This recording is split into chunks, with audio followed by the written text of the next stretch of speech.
जय श्री राम। हर हर महादेव। दोस्तों ये मेरी दूसरी पोस्ट है इस चैनल से और आशा करता हूँ कि आप इसे भी पसंद करेंगे और लाइक करेंगे और चैनल को सब्सक्राइब करेंगे और इसको प्रमोट करेंगे।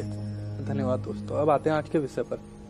दोस्तों आज का मेरा विषय है भगवा रंग। जैसा कि नाम से ही पता चलता है कि आज मैं किस बारे में कहने वाला हूँ। दरअसल ऐसा लिखने का भी एक कारण है और वो यह है कि हमें पता होना चाहिए कि भगवा रंग ही क्यों सनातन धर्मियों की पहचान है, बाकी हरा, नीला, पीला, काला क्यों नहीं। वैसे सारे ही रंग ईश्वर के द्वारा बनाए गए हैं, फिर भी भगवा रंग की बात ही कुछ और है। कह सकते हैं कि भगवा रंग त्रिदेवों ब्रह्मा और विष्णु महेश का प्रतीक है। वो इसलिए क्योंकि जिस प्रकार ब्रह्मा सृष्टि की उत्पत्ति करते हैं, ठीक उसी प्रकार भगवे से धरती की उत्पत्ति होती है। क्योंकि जब बिग बैंग हुआ था उसके बाद धरती आग का धधकता हुआ गोला ही तो थी, और आपको पता ही है कि अधिक आग भगवे रंग की ही होती है, जैसे लोहा, कोयला।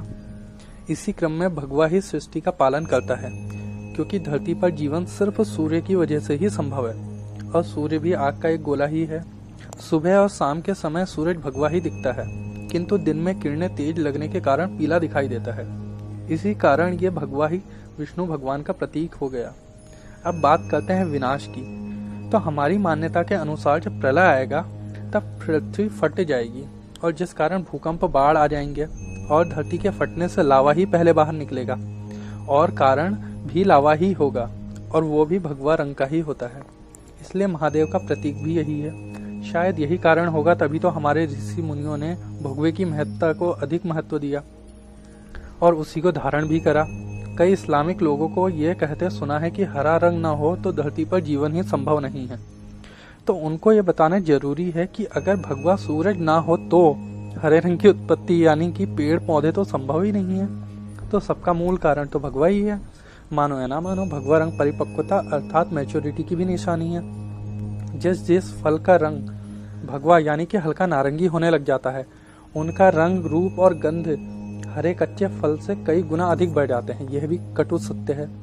अब मुझे यह समझ में नहीं आता कि क्यों सेक्युलर और मुस्लिम लोग अपमान करते हैं, जबकि वास्तविकता यह है कि इसी भगवे रंग के ध्वज को हाथ में लेके हमने शत्रुओं को पराजित करके भारत को इतना सुंदर बनाया और बचाए रखा है। वरना हरे रंग के देशों की तरह यहाँ भी हो जाता, जहाँ हिंदू तो छोड़ो, मुसलमानों के लिए भी खुल के जीना संभव नहीं होता। उदाहरण के लिए किसी भी इस्लामिक देश को ले लो। उन देशों में पैसा हो सकता है लेकिन आज़ादी बिल्कुल नहीं है, लगभग जेल ही समझो। भगवा सम्मान का ही प्रतीक है। जिस व्यक्ति ने इसकी महत्ता को नहीं समझा वो सच में सच्चाई से दूर भागने वाला ही है। कम से कम हिंदुओं को तो स्वीकार करना ही होगा कि भगवे में भगवान बसे हैं। बंदे तो पहचान ले, नकली रंग से कपड़ा रंगाए, साधु नहीं शैतान रहे। धन्यवाद दोस्तों। प्लीज़ मेरा चैनल सब्सक्राइब करना मत भूलना और दोस्तों को प्रमोट करना। अगर आपको अच्छे लगते हैं तो कुछ सुझाव हैं, कुछ अपनी तरफ से विषय देना चाहते हो तो नीचे कमेंट्स में डाल सकते हो। धन्यवाद दोस्तों। नमस्कार। जय श्री राम। जय श्री राम। हर हर महादेव दोस्तों।